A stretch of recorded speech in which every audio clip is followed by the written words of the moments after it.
Salut à tous. J'ai déjà hâte de voir les commentaires sous cette vidéo. Allez, aujourd'hui on va parler d'un sujet sensible. J'ai longtemps hésité à faire cette vidéo, et pour des raisons que vous devez imaginer et comprendre, franchement je pensais pas qu'on allait autant essayer de me dissuader de parler de ce sujet. Mais bon, on va en parler calmement. Allez, aujourd'hui on va parler des religions. Alors comme je l'ai dit, je suis pas là pour critiquer gratuitement, je n'ai absolument aucune rancœur contre les religions. Et je vais pas tomber dans le cliché horrible du truc. Ah bah moi je suis pas raciste, mon chien est noir. Alors la question aujourd'hui est, a-t-on le droit de critiquer les religions? J'espère bien, oui. Manquerait plus qu'on n'ait pas le droit. Et surtout, avons-nous le droit d'être libre de ne pas croire en ces religions et de pouvoir penser ce qu'on veut? Alors de premier abord, ces questions ont l'air super simples dit comme ça, mais beaucoup plus complexes en vérité.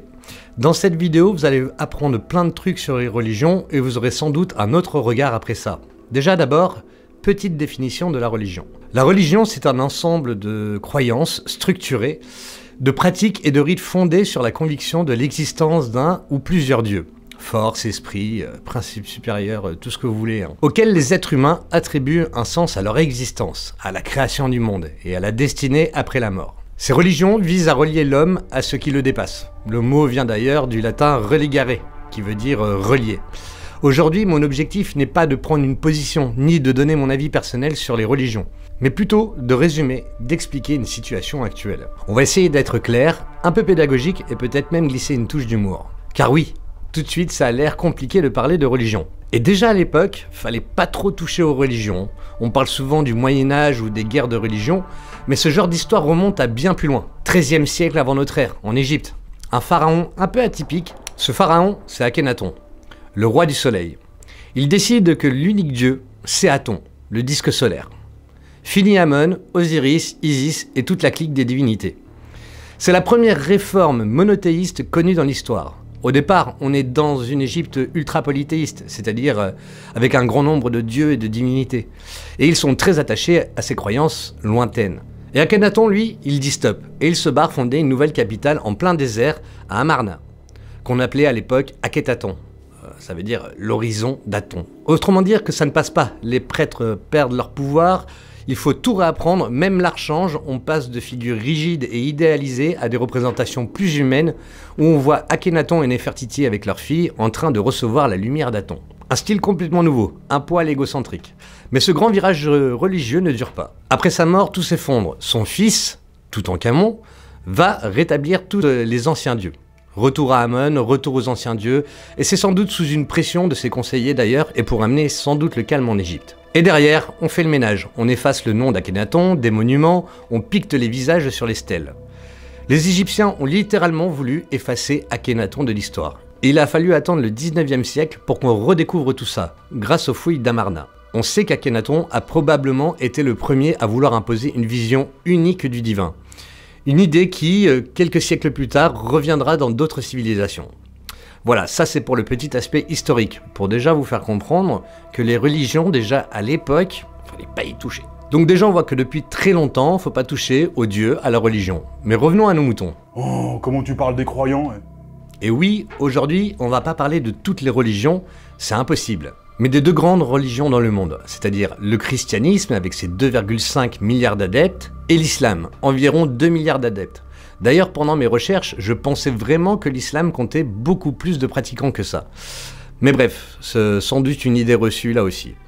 Et d'ailleurs, contrairement à une autre idée reçue, le nombre d'adeptes aux religions ne fait que chuter, et cela sans doute à cause de notre époque, de notre rationalité et des avancées scientifiques qui rangent peu à peu les religions au placard. Et vous allez voir dans cette vidéo que ce ne sont absolument pas les religions qui posent problème, mais les individus en marge de ces religions qui instrumentalisent les croyances à des fins néfastes. Mais malgré ce genre de dérive dans les religions, les choses ne sont pas si noires que ça. Beaucoup utilisent encore la religion avec cet espoir d'amour, de partage et de solidarité. Si, je vous assure. Alors, en France, on a le droit de critiquer une religion. C'est écrit noir sur blanc depuis 1789 dans la Déclaration des droits de l'homme. Tu peux dire qu'une religion a des idées dépassées, tu peux en faire des caricatures, tu peux même trouver certains passages ridicules, ça reste légal.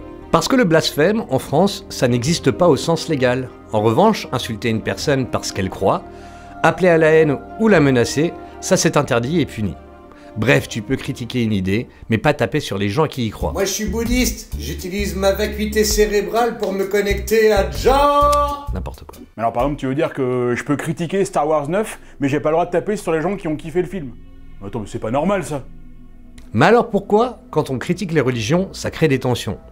Et vous n'êtes pas censé ignorer que depuis quelques années, critiquer des religions revient à créer des tensions qui peuvent être visibles même sur l'échiquier politique. Parlons en premier de l'islam et de ce qui rend si dur sa critique. Déjà, dans certains pays musulmans, critiquer ou quitter l'islam peut encore vous valoir la prison, voire pire. Dans l'islam sunnite, l'islam que j'ai quitté, qui représente 90% des musulmans sur Terre, quitter l'islam, c'est la peine de mort. C'est la peine de mort. Hein. Les règles sont très claires, hein. Tout le monde les connaît. On vous donne 3 jours pour réfléchir et revenir à la raison. Et si vous revenez pas à la raison, c'est la mort. Exactement, la mort. Juste parce que vous avez changé d'avis, que vous cessez de croire en la religion. En 2021, 10 pays prévoyaient encore la peine de mort pour apostasie. L'apostasie, c'est quand vous quittez une religion, que vous cessez de croire. En France, évidemment, ça n'existe pas, mais l'ambiance peut quand même être très tendue. Mais si, la loi est claire. Tu peux critiquer une religion, mais dans les faits, critiquer l'islam peut entraîner des réactions très violentes. Rappelez-vous les événements violents que je ne vais pas citer ici, etc. Tout ça au nom d'une caricature d'un prophète. Mais je vous rassure, les chrétiens, eux aussi, attaquent des organismes comme Charlie Hebdo pour blasphème. C'est à peine incroyable quand on y pense. Où est la liberté d'expression? Bref, c'est ainsi. Eh oui, mais rappelez-vous bien, le fait que vous soyez offensé ne veut pas dire que vous avez raison. Donc, il n'y a pas que les musulmans qui se défendent des attaques au blasphème. Exemple, en Pologne, en 2019, une militante LGBT a été poursuivie pour avoir affiché une Vierge Marie avec un halo arc-en-ciel, ce qui a été considéré directement comme une profanation. Mais revenons à notre sujet. Tu te rappelles peut-être de Mila, cette lycéenne qui avait critiqué l'islam sur Instagram. Elle a reçu des milliers de menaces de mort, simplement pour avoir donné son avis. Et critiqué l'islam. Oui, son avis... Bon, c'est l'avis d'une gamine de 17 ans qui n'a pas pris conscience de ces mots, c'est vrai. Je prends la parole pour la première fois. Bonsoir Mila, bienvenue. Elle n'a que 16 ans et se retrouve au cœur d'une polémique incendiaire. Pour s'expliquer, Mila a choisi de parler à visage découvert. J'ai pas à me cacher parce que je le sais, j'ai rien fait de mal. Le 18 janvier dernier, l'adolescente a publié sur un réseau social une vidéo rapidement devenue virale dans laquelle elle critique avec virulence la religion musulmane. Je déteste la religion.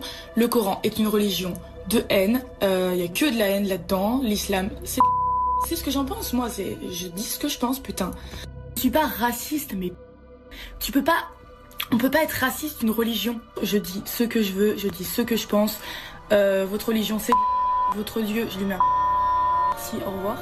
C'était grave, vulgaire et déplacé, mais elle a le droit. Vous avez aujourd'hui 20 ans, votre vie a basculé le 18 janvier 2020, vous aviez 16 ans, vous êtes insulté sur les réseaux sociaux, sur Instagram plus précisément.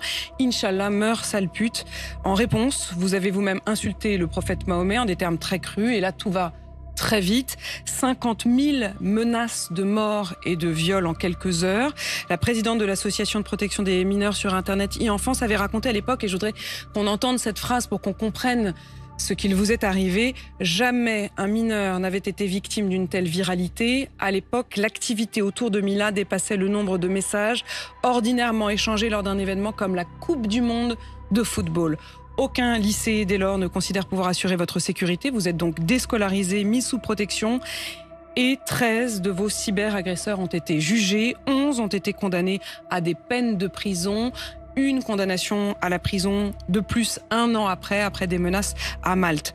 D'ailleurs, je ne pense pas avoir autant de réactions négatives lorsqu'on critique les chrétiens. Mais encore ne faut-il pas accabler la religion musulmane. Elle n'a absolument rien à voir avec ces actes. Aucun. Comprenez bien, c'est très important. Ces individus ne sont pas la religion. Et croyez-moi, les croyants honnêtes en ont marre de voir des individus salir leur religion. Sur sa page Facebook, Bassem découvre chaque minute de nouveaux messages. On a même des commentaires en espagnol apparemment. Des milliers de commentaires, de remerciements pour cette vidéo qu'il a postée mercredi. Protégeons notre belle religion. Allons traquer ces imposteurs qui se font passer pour des musulmans en tuant des gens.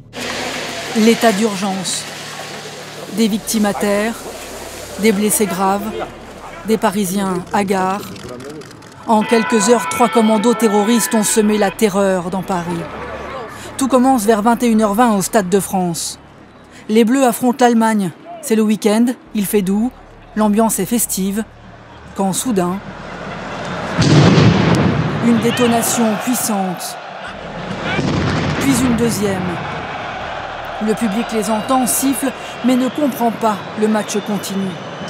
Personne ne sait encore que 2 kamikazes viennent de se faire exploser et qu'au même moment, dans le 10e arrondissement de Paris, une fusillade est en train d'éclater. C'est à nous de faire le ménage, c'est à nous de traquer ces fils de... Ça suffit de ces pseudo-muslimines de mes... qui sont là et qui salissent 2 milliards de musulmans. Un coup de gueule qui rapidement fait le tour du web. Visionné 5 millions de fois en 24 heures à peine, Bassem ne s'attendait pas à un tel succès. Mon discours sort des tripes, c'est venu tout dans l'instinct. Ma fierté aujourd'hui, elle est que mon message a pu être entendu. Le jeune homme espère désormais un sursaut de la communauté musulmane, indispensable selon lui après les attentats. L'amalgame aujourd'hui, il va exister, il existe déjà. Aujourd'hui, c'est à nous de jouer. On se doit, c'est une obligation de créer des associations, de faire le tour dans les quartiers, parler aux jeunes. Et c'est là que le gars me dit, si tu le fais, je te donne 1000 vierges. 1000 vierges, tu entends? Il me l'a promis. Mais t'as déjà du mal avec une. D'où vient cette histoire des 72 vierges promises aux combattants? Il faut attendre à peu près un siècle pour que ce mythe s'invite dans les récits des conteurs populaires, dont le registre jouait sur l'opposition entre le tahib, la peur de l'enfer, et le tarib, les délices du paradis, avant que cette idée ne prenne une énorme extension dans la littérature religieuse. Aujourd'hui, le mythe des houris a été détourné comme argument de recrutement pour les candidats au djihad. خيرات حسان في الأخلاق والوجوه كأنهن الياقوت والمرجان في اللمعان والصفاء والنقاء والبياض كأمثال اللؤلؤ المكنون مثل صفاء الدر في الأصداف لم تمسه الأيدي كل واحدة منهن يرى مخ ساقها من وراء لحمها من الحسن. هذا الجمال الباهر باهر ما في الدنيا، وين في الدنيا من هذا؟ وإذا كانت الواحدة من نساء الدنيا تجلس أيام وليالي يعني في الحيض والدم والنفاس و40 يوم وعرضة للاستحاضة والأمراض، نساء أهل الجنة أزواج مطهرة لا أذى ولا حيض ولا غائط ولا بول ولا نخامة ولا مني ولا ولد. وكذلك فإن الله سبحانه وتعالى نقاهن من كل أذى وريبة ومن الأدناس والمكاره، لا في الشكل ولا في الطباع، فما في طباع ذميمة ولا في غير قاتلة ولا في حقد ولا في حسد. Il s'imagine que 72 vierges les attendraient les plus valeureux d'entre eux une fois au paradis des martyrs. Mais avant de se monter la tête, peut-être faudrait-il qu'ils regardent de plus près le Coran, où rien de tout cela ne leur est promis. À bientôt. En vrai, moi je pense que le coup des 72 vierges là, c'est une arnaque. Une double arnaque même. D'abord, si t'as 72 vierges au paradis, ça veut dire que ces vierges sont mortes, puisqu'elles sont au paradis. Mortes en étant vierges. Donc si ça se trouve, les 72 vierges là, c'est 72 cajots complètement défraîchis. Et la deuxième arnaque, hein, c'est que si t'es une fille prude qui veut vivre toute sa vie en se tenant à l'écart du péché, bah fais gaffe, hein. Parce qu'après ta mort, tu vas peut-être devoir passer l'éternité à sucer un terroriste. Alors oui, il y a des gens qui foutent la merde. Mais n'oublions pas que les religions comportent quand même un message fort comme la solidarité, l'amour de l'autre, etc. Et c'est normal dans un sens. Critiquer une croyance, quelle qu'elle soit, ça crée toujours des tensions. Parce qu'une croyance, ça touche à l'intime, à l'identité, à la famille. Du coup, quand tu la remets en cause, certaines personnes réagissent comme si tu les attaquais personnellement. Pour certains, c'est un débat d'idées, pour d'autres, c'est une déclaration de guerre. Ah non, mais après, c'est normal aussi. Moi, par exemple, si tu critiques Armageddon, je vais le prendre personnellement et je vais te péter la gueule. Résultat, même dans une société laïque, critiquer une religion reste un sport à haut risque. Sans que je sache expliquer comment ou pourquoi, dans la religion, j'ai l'impression qu'on trouve une forme de légitimité à la violence qui pousse à aller plus loin que dans d'autres croyances. Si tu critiques un gauchiste, il va te cancel, ouais. Si tu critiques un platiste, il va te bloquer. Éventuellement, si tu critiques Grimaud, il va peut-être essayer de te coller un pain. Mais plus parce que tu vas bousiller son business que parce que tu t'attaques à ses croyances. Mais on n'a jamais vu de pyramidiaux ou de platistes se faire péter au milieu de la foule pour ses croyances.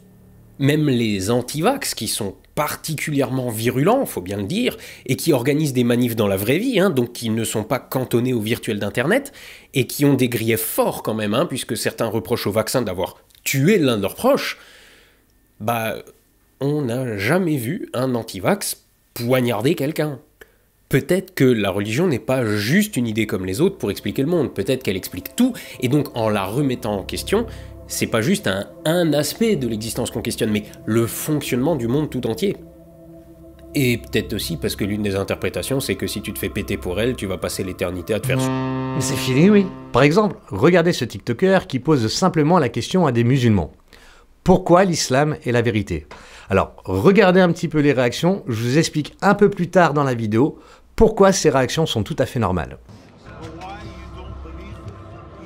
Oui, tu veux parler dans quoi? Est-ce que tu es musulman? Oui, je suis musulman. Qu'est-ce qui se passe? Comment tu es venu à la conclusion que l'islam est la vérité? Oui, c'est ça. C'est à cause des... Non. On me dit pas ça, Zbé. Non, on ne dit pas ça, mon ami. Mais arrête, mon frère. C'est ça. L'islam, tu veux l'accepter ou bien tu veux pas? Dis-moi. C'était quoi ma question? Le Dieu Allah. C'était quoi ma question? Pourquoi j'ai conclu en islam? Pourquoi je sais que l'islam c'est la bonne religion, c'est ça? Donne-moi une raison pour laquelle tu es venu à la conclusion que l'islam est la vérité. Je te donne la conclusion. Regarde-toi et regarde-moi. Moi, je suis un musulman. Regarde comment je suis. Moi, je suis musulman. Regarde comment je suis habillé. Regarde comment la beauté. Nord. Tu connais c'est quoi Nord? Toi, regarde comment tu es chrétien. Regarde comment. Harras al-qalwa. Comment tu sais que l'islam est la vérité? J'ai dit ça pourquoi l'islam est la vérité. Tu veux pas l'accepter, va faire foutre.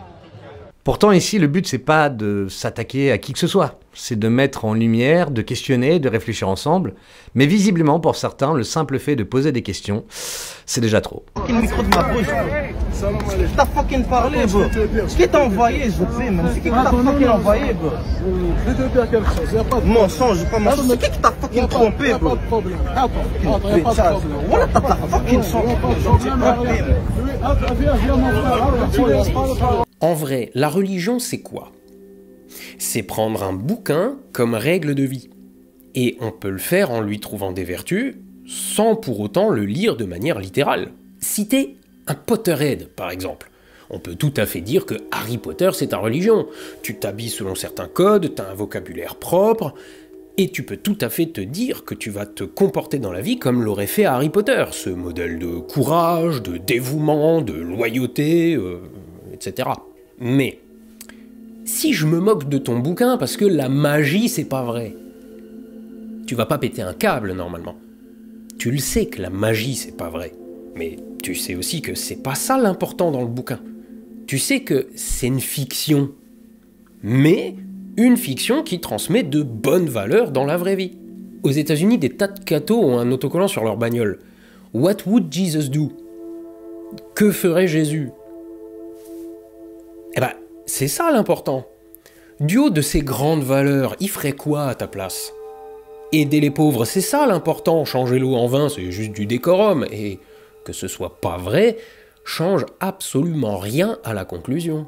Quand bien même toutes les histoires de miracles et tout ça seraient du pipeau, quand bien même Jésus serait un simple être humain, et quand bien même il n'aurait peut-être même pas existé, on a des raisons de penser que si, mais quand bien même il n'aurait jamais existé, ça change encore une fois rien à la conclusion. Ce qui t'intéresse, c'est les valeurs morales du bouquin. Que ce soit une histoire vraie ou une fiction. Donc si je le critique en disant que c'est une fiction, ça change rien. Mais pourquoi alors ce genre de réaction se voit moins chez les bouddhistes ou les chrétiens par exemple? Intéressons-nous à ça. Et ouvrez bien vos oreilles, c'est ici que nous allons examiner sans jugement, sans considération personnelle, les différences qui opposent. Déjà, Il faut rappeler que toutes les grandes religions ont beaucoup évolué au fil des siècles, y compris dans ses textes et ses interprétations. Et pourtant, encore aujourd'hui, le christianisme, comme toutes les grandes religions, porte en lui de nombreuses contradictions. Ah, les contradictions dans la religion, ça c'est un de mes sujets préférés. Ils aiment pas trop qu'on parle de ça, et c'est pour ça que c'est très bien d'en parler. Son message, originel d'amour, de pardon et d'humilité, s'oppose souvent à la réalité historique d'une église riche, hiérarchisée et parfois autoritaire. Jésus prêchait la simplicité et la fraternité, mais l'institution chrétienne s'est construite sur le pouvoir, la politique et la domination. Le contraste est aussi frappant entre l'Ancien et le Nouveau Testament. D'un côté, un Dieu guerrier et vengeur, de l'autre, un Dieu d'amour et de miséricorde. Certaines doctrines apparaissent aujourd'hui comme anachroniques, notamment la place secondaire réservée aux femmes, la condamnation de l'homosexualité, le refus de la contraception ou encore le célibat imposé aux prêtres. Une règle humaine devenue source de frustration et de scandale. Le christianisme s'est longtemps lui aussi opposé à la science, comme certains aiment bien le rappeler. Mais si, vous savez...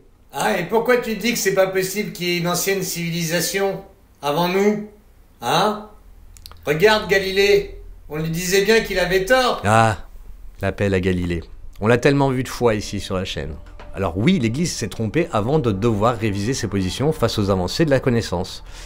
Et de même pour le Coran, il n'a pas toujours été figé sous la forme qu'on connaît aujourd'hui. Après la mort du prophète Mahomet, plusieurs versions circulent selon les régions et les traditions orales.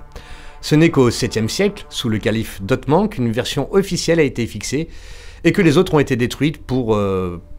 unifier la lecture. En parallèle, d'autres ouvrages comme les hadiths et la sira ont été compilés bien plus tard, différents selon les écoles, sunnites, chiites, etc. Résultat, il n'existe pas un islam unique, mais une mosaïque d'interprétations, de traditions et de contextes culturels, où certaines pratiques comme le port du niqab sont apparues progressivement, souvent influencées d'ailleurs par l'histoire, la politique, autant que par les extrémistes de cette religion. Rappelez-vous ces images à Kaboul où l'on voyait des femmes libres et non voilées. Mais ramenons un peu de nuance quand même, hein. Toutes les femmes n'étaient pas aussi libres à cette époque, d'autres portaient le voile. Mais du coup, petit rappel, les femmes sont-elles obligées de porter le voile ou c'est une interprétation biaisée des textes? C'est vrai ça. Car dans le Coran, ils insistent surtout sur la pudeur. Et on sait que dans certaines régions du monde, les femmes portaient déjà des tissus couvrants avant l'apparition de l'islam, comme chez les Assyriens vers le XIIIe siècle, où ils servaient à distinguer les femmes libres des esclaves. Dans des traditions gréco-romaines ou byzantines, les femmes mariées se couvraient souvent la tête en signe de respectabilité. Mais du coup, c'est un peu pareil dans la Bible. De la pudeur, mon sang! Il faut juste pas être ostentatoire. Pour le voile, il semblerait apparaître à Médine vers l'an 627 à peu près. À cette période, le voile devient une marque de respectabilité et de protection sociale, mais pas encore une obligation universelle uniforme. Vous qui avez lu et étudié les textes, donc, que dit le Coran sur le voile exactement? Alors, c'est très imprécis sur la question du voile. Donc on remarque que dans le Coran, le voile concerne certains types de femmes. Donc ce sont les filles du prophète, les femmes du prophète et des femmes de Médine qui subissaient des attaques de la part des opposants au prophète. Donc pour les protéger, il y a eu ce verset qui a été révélé. Ce qui est important à relever, c'est qu'il n'y a absolument rien qui mentionne le fait de couvrir ses cheveux. La seule partie du corps qui est citée, c'est al-Jouyoub, c'est la poitrine, le décolleté. Donc on est dans quelque chose de très contextuel et on ne peut absolument pas en déduire ni une pratique religieuse et encore moins une obligation religieuse. Il n'y a pas d'obligation. Il n'y a pas d'obligation, mais il n'y a pas d'interdiction non plus. Donc ce qui est important à préciser, c'est que rien n'empêche aux femmes de porter un foulard si elles le souhaitent. Aujourd'hui, vous avez des femmes qui portent le voile, par exemple, parce qu'elles estiment que cela va les rapprocher de Dieu ou ça les aide à se concentrer quand elles vont prier. Mais il n'y a pas quelque chose aussi parfois d'identitaire qui verse dans le communautarisme? Alors, bien sûr, ça peut. Et on le déplore, mais on ne peut pas généraliser cela. C'est après, au fil des siècles, que les juristes et les théologiens musulmans, notamment à partir du 8 et 9e, ont codifié deux versets très importants du Coran concernant la pudeur. Et ils ont réinterprété les textes et l'ont intégré à la jurisprudence. Selon les écoles, certaines ont interprété le voile comme obligatoire pour toutes les femmes adultes, d'autres comme une recommandation morale liée à la modestie. Mais dans tous les cas, la forme du voile, long, court, coloré, noir, etc., dépendait fortement de la culture locale.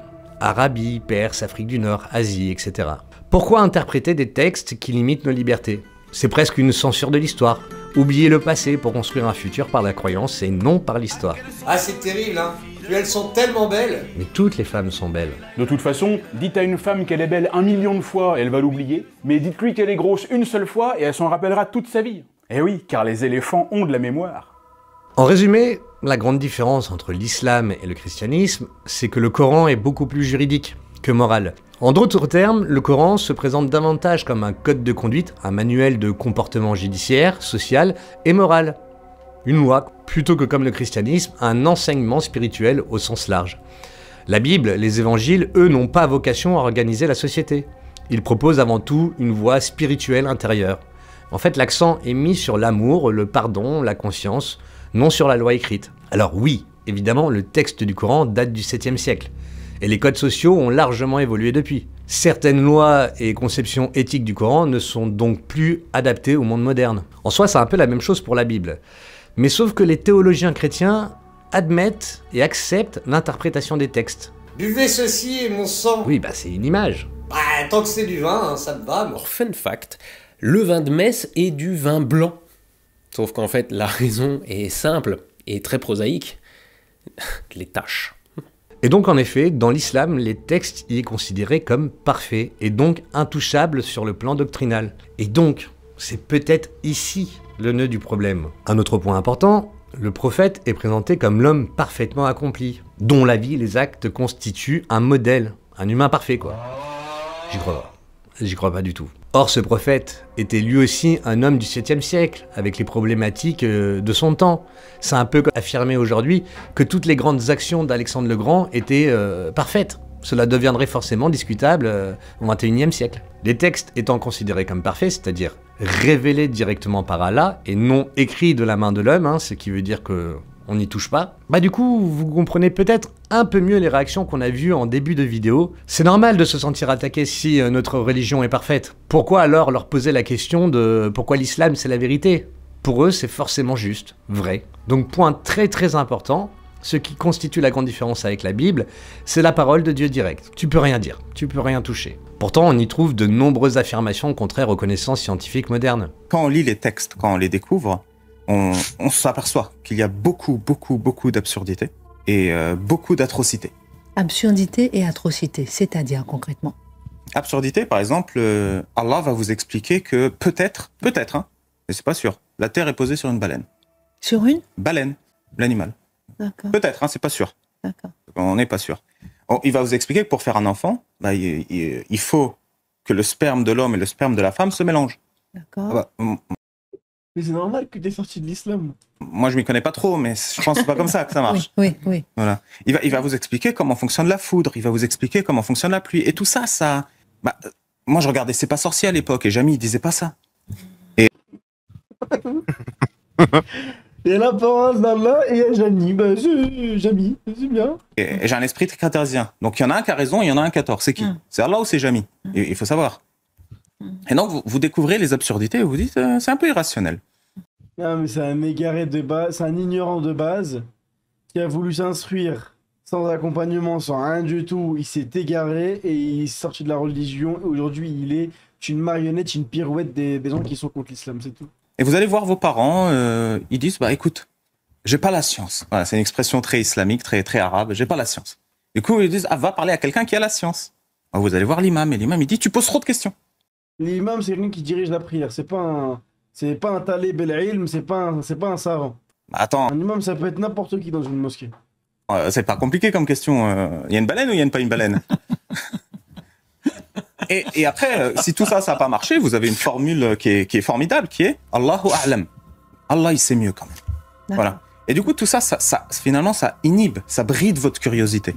Contrairement à l'Église, elle qui s'est adaptée. Les musulmans, eux, n'ont pas fait de Vatican II, en quelque sorte. Le christianisme, notamment à travers le Concile de Vatican II, comme je le disais, tenu entre 1962 et 1965, a connu une profonde mise à jour de ses doctrines, de sa liturgie et de sa relation au monde moderne. Ce concile a ouvert l'Église au dialogue interreligieux, reconnu la liberté de conscience, modernisé la messe, réhabiliter la place du laïc et amorcer une réflexion sur la science et la société contemporaine. En d'autres termes, Le christianisme a officiellement accepté de relire ces textes à la lumière du présent. A l'inverse, l'islam n'a jamais connu de réforme équivalente à l'échelle mondiale. Les textes du Coran considérés comme parfaits restent difficiles à interpréter ou à contextualiser sans risquer d'être accusés de blasphème. D'ailleurs, on a beaucoup parlé de l'Église et de l'islam, mais on a un peu oublié de parler du judaïsme. Pourtant, c'est lui qui était à la base de tout. C'est le socle commun, la racine des 3 grandes religions monothéistes.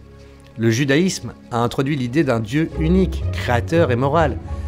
Et de là sont nés les 2 autres. Le christianisme, qui s'en inspire directement, en reconnaissant Jésus comme le Messie, et l'islam qui considère à son tour Mahomet comme le dernier prophète du même Dieu. Mais c'est là que les contradictions commencent.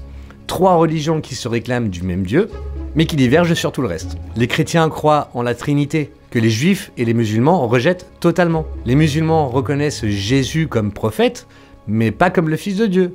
Les Juifs, eux, ne reconnaissent ni Jésus, ni Mahomet. 3 versions d'une même histoire, 3 livres, la Torah, la Bible et le Coran, qui racontent souvent les mêmes événements, mais avec des variations parfois énormes. Et chacun prétend détenir la vérité absolue. Comment vous voulez qu'il n'y ait pas de guerre derrière? Et Mokhtar, tu l'as vu là?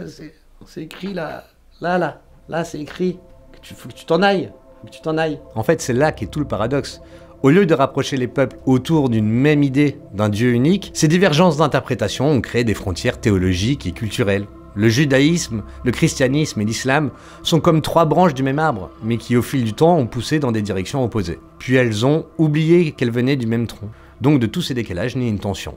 Là où le christianisme s'est adapté parfois douloureusement à la modernité, une partie du monde musulman reste donc enfermée dans une lecture littérale du texte, freinée par la peur de la réforme et de l'influence d'autorités religieuses conservatrices. Et pourtant, c'est une des religions les plus jeunes des 3. Comme je vous l'ai dit en début de vidéo, pas le droit d'apostasie, pas le droit de critiquer ou de réformer, surtout et surtout pour les musulmans eux-mêmes. On marche sur la tête. Par rapport à ses proches. Par rapport à ses proches, c'est compliqué. Par exemple, moi-même, c'est pour ça que j'ai demandé à être flouté. Vis-à-vis de ma famille, moi je le cache. Au-delà du fait que je peux avoir le discrédit de la famille, un peu comme un homosexuel qui va faire son coming out, on peut avoir déjà un rejet de la famille, mais au-delà de ça, ça peut aller très loin. Ça peut être du déshéritage pour certaines personnes qui sont ressortissants. Par exemple, moi au Sénégal, ça va encore, c'est un pays qui est assez laïque, mais par exemple en Algérie, on peut être déshérité. Si on fait de la critique de l'islam, on est interdit de territoire, on risque même des gros soucis de la prison, quoi. Un peu comme ce qui arrive à Betty. Avec son histoire de son t-shirt. Oui, effectivement. Voilà. Ce manque d'évolution collective ne signifie pas que l'islam est une religion mauvaise, bien au contraire, mais il explique en partie pourquoi, dans certains pays, il peut paraître plus rigide, voire archaïque, face à des sociétés qui ont changé ou se sont profondément transformées. Mais là encore, je n'ai pas de réponse toute faite. Il y a trop d'enjeux ou tout simplement que cette religion est impossible à critiquer au regard de ce qui se passe dans le monde. Je pense qu'il est difficile de voir à travers cet écran de fumée qui est relativement complexe et teinté d'idées parfois mal interprétées. Mais du coup, si on peut pas en parler, pas critiquer, c'est qu'il y a un problème. Il y a un truc qui bloque. Si ton Dieu a besoin que tu le défendes, ça serait pas un gros fragile? Si je dis là tout de suite que Dieu c'est de la merde,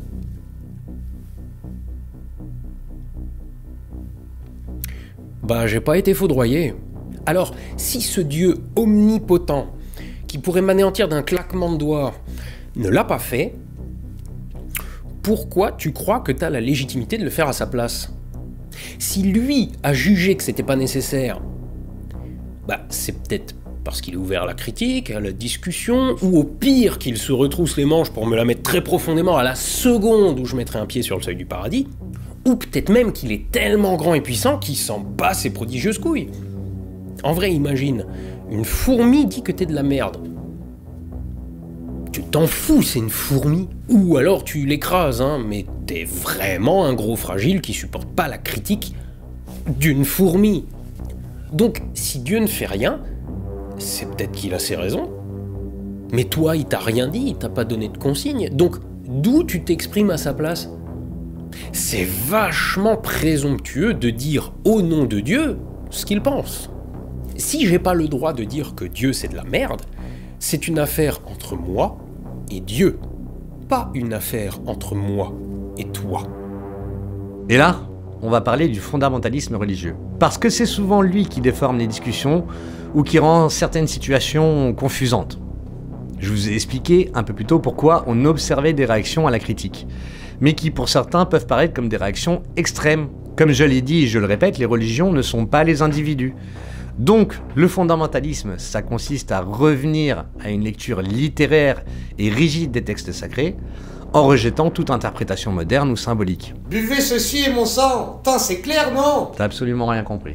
Dans toutes les religions, ces courants extrémistes confondent la foi, les croyances, avec le pouvoir, ce qui crée toujours et encore des tensions. Un autre des très grands problèmes, c'est la méconnaissance des textes par les croyants eux-mêmes. Vous connaissez sans doute des chrétiens qui n'ont jamais lu la Bible, ou des musulmans qui n'ont jamais lu le Coran. Ou des fans de Star Wars qui n'ont jamais vu Star Wars The Holiday Special. Ah bah je m'excuse, mais ça, c'est aussi crédible que la Bible, le Coran ou la Torah. Ah bah il y a les mêmes personnages. Et c'est là qu'est le problème. Beaucoup défendent leur religion sans connaître vraiment ce que disent leur écriture, dans leur contexte historique ou culturel. Comment t'es venu à la conclusion que le Coran n'a jamais changé? C'est ce que le Coran dit, tout simplement.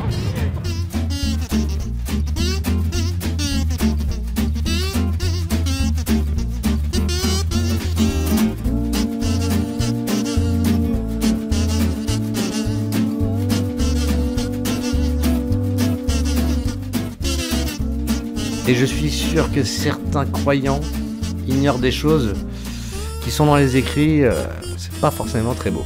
L'islam est la plus belle religion. C'est ça ton argument? Ouais. Alors, beauté, hein. Alors, qu'est-ce que tu veux dire par beauté, que c'est la plus belle religion? Beauté, genre, elle est belle. Mais par exemple, tout ce qui est à l'intérieur, par exemple, on fait pas de mal aux autres, on fait attention à notre santé, on fait pas n'importe quoi, on boit pas d'alcool, beaucoup de trucs. Alors, dans le Coran, est-ce que vous pensez que ça nous dit jamais de faire du mal aux autres? Oui. Ah oui. Est-ce que vous avez déjà lu le Coran? Oui. Est-ce que vous connaissez Sourate chapitre 9? Non. Chapitre 9? Ouais, Sourate chapitre 9. C'est difficile d'apprendre le Coran en entier. Mais dans ce cas, tu peux pas donner une affirmation que le Coran nous dit jamais de faire du mal aux autres si tu ne connais pas les versets dans le Coran. Parce qu'il y a plusieurs versets. Seulement quand quelqu'un, par exemple, vient te faire du mal, tu vois. Tu essayes d'éviter le mal, mais si tu risques ta mort, c'est là que tu te défends. Est-ce que tu sais que Mohamed a fait plusieurs guerres offensives, même sans qu'il se défendait? Parce que c'était l'islam. La guerre de l'islam contre Quraysh, genre les gens qui étaient contre l'islam. Ça c'était obligé. Alors Mohamed a ordonné des musulmans de tuer les non-croyants, les polythéistes, et aussi de se battre contre les juifs et les chrétiens, et de les forcer à payer les impôts, les jizya. Et donc, cette ignorance facilite les malentendus et permet à certains extrémistes de s'insérer dans cette faille pour manipuler les textes, pour justifier la violence ou l'intolérance. Et vous savez, des contradictions dans les religions, comme je l'ai dit, il y en a un sacré paquet. Par exemple, les chrétiens, eux, utilisent le message de Jésus, insistent sur l'égalité devant Dieu, mais l'Église a historiquement instauré des hiérarchies, pape, évêque, clergé, etc. Ce qui a permis aussi à certains d'utiliser ces statuts pour en faire des scandales, d'abus sexuels et d'un gros silence institutionnel. Ce qui a d'ailleurs profondément entaché l'autorité morale de l'Église. Mais on a beaucoup parlé de l'islam là. Mais remettons l'Église au milieu du village. Ce n'est pas la seule religion qui élève des conflits ou qui est la seule à comporter des extrémistes religieux. L'inquisition de l'Église, c'est terrible. Je ne vais même pas vous expliquer ce qu'ils étaient capables de faire parce que... horrible.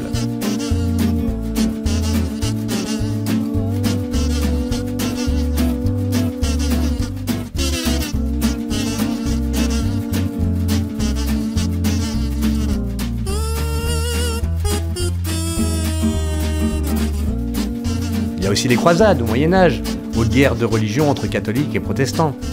Et d'ailleurs en Europe, la religion a souvent servi de justification morale pour la guerre. C'est bien ça. Jésus t'aime, fils de Dieu. Il a dit « je t'aime ». Les croisades par exemple, qui furent lancées à la fin du XIe siècle par le pape Urbain II, qui promettait pardon à tous les péchés, à ceux qui partiraient combattre au nom de Dieu pour reprendre Jérusalem. Et voilà que récemment, une toute nouvelle sorte d'enfoirés ont déboulé de leur steppe et ils ont tout raflé. Les Turcs seldjoukides. Alors eux, ils ont carrément interdit le pèlerinage aux chrétiens.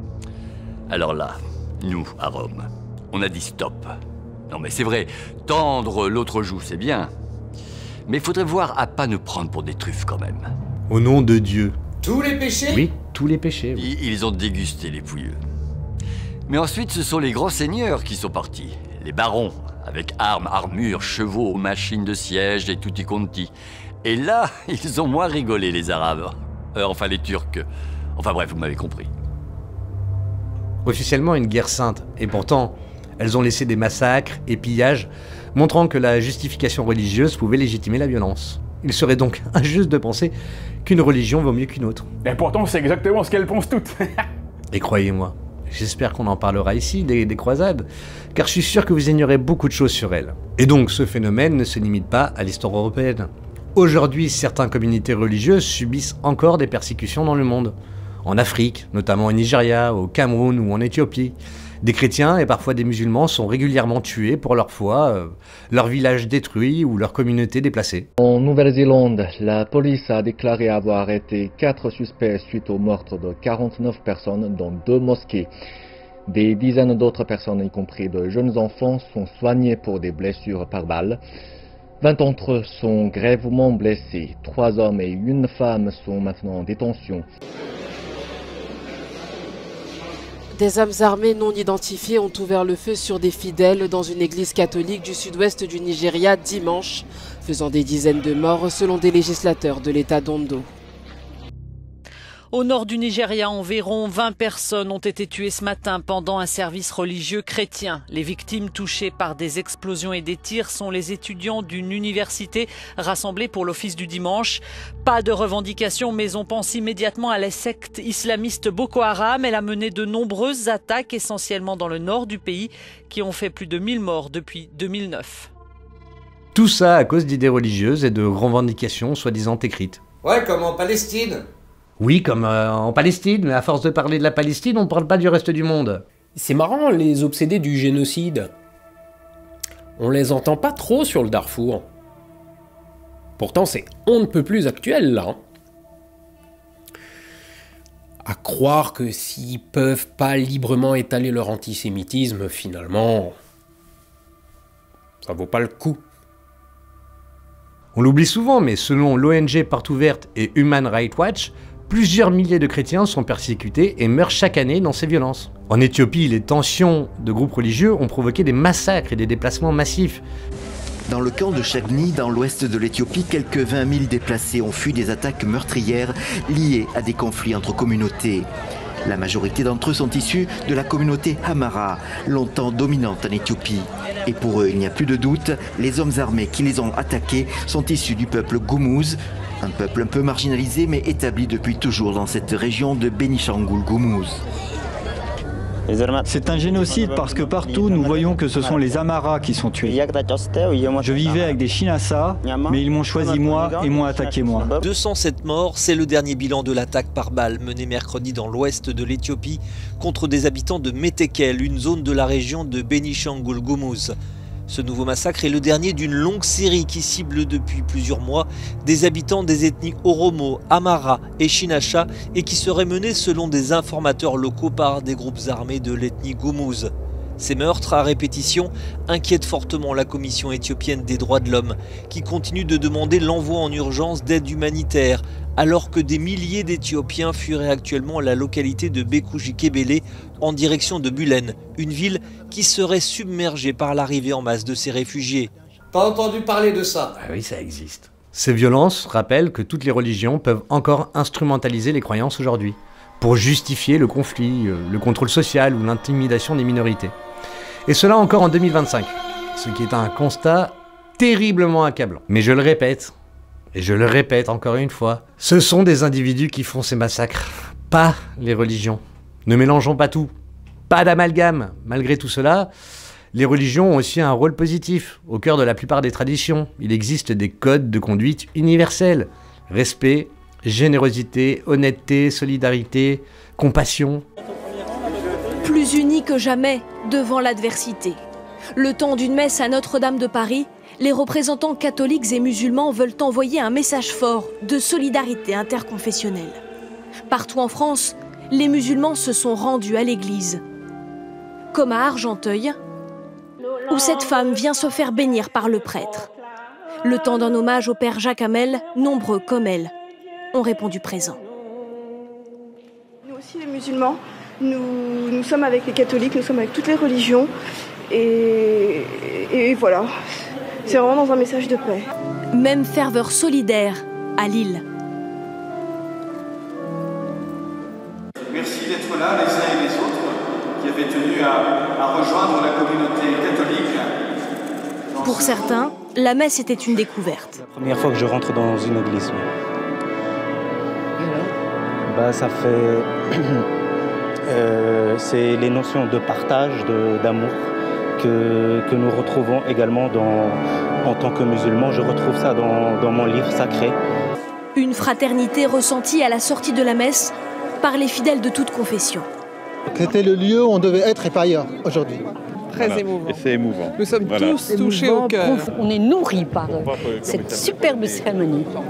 Ouais. Et en même temps, on se sent missionné à répartir l'amour. Apprendre à se connaître pour ne plus avoir peur. À Tombelaine, dans le diocèse de Nancy, il y a des mains qui se serrent et des cœurs qui s'ouvrent. Je leur ai dit salam, la paix. Voilà. Il faut se connaître, ne pas se taper dessus, mais plutôt se saluer et vivre ensemble. C'est sûr que si on y met chacun un peu du sien, on est capable de construire ce monde que Dieu veut pour nous. Ces principes ont permis de structurer des sociétés et d'inspirer des œuvres culturelles et artistiques majeures. Dans le monde contemporain, la religion se traduit par des actes concrets. Écoles, hôpitaux, associations caritatives, actions humanitaires. Et puis il ne faut surtout pas oublier tout ce que les religions nous ont légué. Parce qu'au-delà des textes et des débats, elles ont façonné notre culture, notre art, notre architecture, et même notre musique. Je sais de quoi parle, je suis un ancien DJ. Tout le monde aime le dire. Surtout Oleg. Le sourcil. T'as vu les sourcils, Oleg? Je mens. Pensez aux cathédrales gothiques qui touchent le ciel avec leurs flèches, aux mosaïques byzantines qui scintillent de 1000 couleurs, aux calligraphies arabes incroyablement détaillées qui décorent mosquées et manuscrits, ou même les synagogues majestueuses qui racontent des siècles d'histoire. La musique elle-même a été influencée, les chants grégoriens, les cantates de Bach, le gospel, les prières soufis, tout cela nous transporte et nous inspire, et parfois même nous fait frissonner. Et même si on n'est pas croyant, difficile de rester insensible devant tant de beauté, devant toutes ces œuvres. Le génie des architectes, des peintres, des compositeurs, bref. Les religions ont été des moteurs de créativité et d'expression humaine depuis des millénaires. Alors oui, elles ont leurs contradictions et leurs dérives, mais leur héritage culturel est immense et on en profite tous les jours, souvent sans même s'en rendre compte. Bien sûr, ici en Europe, c'est la chrétienté qui a permis de bâtir notre histoire. Nos cathédrales, des choses qui sont bien loin de la guerre et qui ont fait notre histoire. Ne l'oublions surtout pas, ici la chrétienté, c'est notre patrimoine. Et que vous le vouliez ou non, croyant ou non. La chrétienté a permis des choses formidables, certes, pas toujours excusables, mais c'est notre passé quoi. In nomine Patri, et Filii Spiritus Sancti. Amen. Et c'est donc depuis 1905 qu'on a la laïcité en France, qui garantit la neutralité de l'État et la liberté de conscience. Là pour affirmer que les voix de ceux qui ont brisé leur chaîne ont le droit d'exister. Mais pourtant, certaines contradictions persistent. Rappelons encore le fond religieux. Les jours fériés officiels, par exemple, restent majoritairement chrétiens. Tandis que d'autres fêtes religieuses comme l'Aïd ou le Yom Kippour ne sont pas reconnues par l'État. Ouais, ça, on s'arrange, on s'arrange. Moi, je veux le jour férié de John. Mais c'est fini, oui. Cela montre que la laïcité française est un compromis historique entre neutralité légale et héritage culturel. Ce qui peut parfois créer des tensions ou des incompréhensions comme d'habitude. Alors au fond, on en est où aujourd'hui? On vit dans un monde où la liberté d'expression est reconnue par la loi, mais de plus en plus fragile dans les faits. Les religions occupent toujours une place centrale, mais peuvent provoquer encore une fois des tensions, des malentendus et des récupérations politiques, encore une fois. D'un côté, certains se sentent agressés dès qu'on critique leurs croyances, de l'autre, certains confondent la critique d'une idée avec de la provocation gratuite. Entre les deux, il y a un débat raisonné, celui qu'on devrait pouvoir avoir sans peur. Objectivement, la situation est très paradoxale. On n'a jamais eu autant le droit de parler, mais jamais eu autant de raisons de se taire. Bah alors ferme ta gueule. Un peu dur. Pourtant, c'est précisément parce que ces sujets sont sensibles qu'il faut continuer à les aborder calmement. On va pas se taire. On va pas se taire, on va parler. En fait, il faut en parler honnêtement et sans haine en fait. Comme je viens de le faire. En fait, ce que j'essaye de faire ici, c'est de vous inviter à la réflexion, à ne pas tout mélanger, à voir les religions telles qu'elles peuvent être réellement. Et vous vous rappelez aussi que des individus ne font pas les religions, ou ne sont pas les religions. Donc, critiquer une religion ne devrait donc pas être un acte de guerre, mais un signe de maturité démocratique et d'ouverture d'esprit, et cela surtout en 2025. Après tout, dans tous les cas, on parle de Dieu, et chacun est libre d'avoir le sien. La religion, c'est comme la bite. On a le droit d'en avoir une, on a le droit d'en être fier, on a le droit de s'en servir, mais on l'expose pas en public et on l'impose pas aux enfants. Moi, par exemple, j'aime le jazz. Paul Anka. Paul Anka, c'est mon dieu. Mais je n'impose pas le jazz à tout le monde, systématiquement, comme ça, là, aux autres. Hein. Et le fait que d'autres personnes ne puissent pas aimer le jazz ne doit pas forcément m'amener à être en colère. On est en 2025. Nos libertés et la science ont largement pris le pas sur ces croyances qui sont dépassées au regard de tout ce que l'on sait aujourd'hui. En résumé, ce n'est pas la foi qui divise, mais la manière dont certains l'interprètent. Les religions peuvent inspirer la paix, autant qu'elles peuvent être utilisées pour la guerre. Donc ce qui compte vraiment, c'est la vraie liberté de croire, ou de ne pas croire, sans jamais imposer sa vision aux autres. Alors, tant qu'on saura discuter sans se menacer, débattre sans exclure et croire sans vouloir imposer, alors on aura peut-être trouvé le vrai sens du mot liberté. Aimez-vous les uns les autres, putain de bordel de merde! Donc, voilà pour cette petite vidéo sur les religions. Dites-moi ce que vous en avez pensé dans les commentaires. J'ai déjà hâte de voir les commentaires.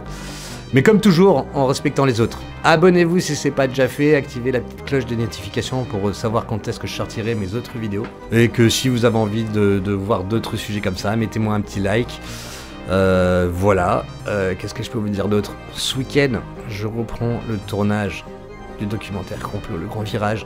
Je peux vous dire que je suis excité comme une puce. J'espère que les dieux seront avec moi et que tout se passera bien. Je n'en doute pas, j'aurai une superbe équipe. Et c'est aussi à ça que servent vos fonds. Voilà, j'ai vraiment hâte de tourner ça et de vous dire comment ça s'est passé en fait dans la prochaine vidéo. Voilà, j'ai quelques sujets encore devant moi que j'aimerais vous proposer. Il y en a quelques-uns qui sont un peu loufoques pour la chaîne, je vous le cache pas, mais je pense que vous allez aimer. Donc prenez soin de votre santé mentale, croyez en ce que vous voulez de toute façon. Je vous dis à très bientôt, je vous aime, je vous remercie d'être présent. Merci encore aux tipeurs. Je vous dis à très bientôt et ciao.